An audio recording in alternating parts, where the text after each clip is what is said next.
বুন্দেসলিগায় Harry কেইনের হ্যাটট্রিকের সুবাদে হফেনহাইমকে রীতিমতো উড়িয়ে দিয়েছে বায়ার্ন মিউনিখ। 4 গোলের জয়ে ম্যাচে চলতি মৌসুমে টানা চতুর্থ জয়ের দেখা পেয়েছে টমাস টুকেলের দল। শনিবার 20 সেপ্টেম্বর নিজেদের মাঠে প্রিজিরো আরেনায় বায়ার্নকে আতিথ্য দেয় হফেনহাইম।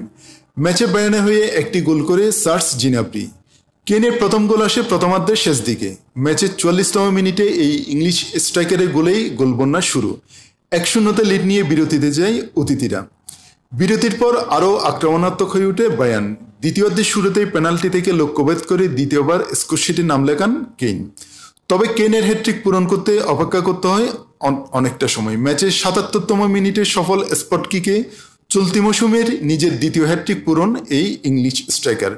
2023 সালে বায়ার্নে যোগ দেওয়ার পর থেকে এই সময়ে দলটির হয়ে সব প্রতিযোগিতায় মিলিয়ে 10ম হ্যাটট্রিকের স্বাদ পেলেন এই ইংলিশ স্ট্রাইকার তারকা ফুটবলার। স্বাগতিকদের হয়ে একমাত্র গোলটি করে ভ্লাদিমির কুফাল। তবে ইনজুরি টাইমে সার্জ জিনাব্রির গোলে বড় জয় নিশ্চিত করে বায়ার্ন। শেষ পর্যন্ত বড় জয় নিয়ে মাঠ ছাড়ে বাভারিয়ানরা।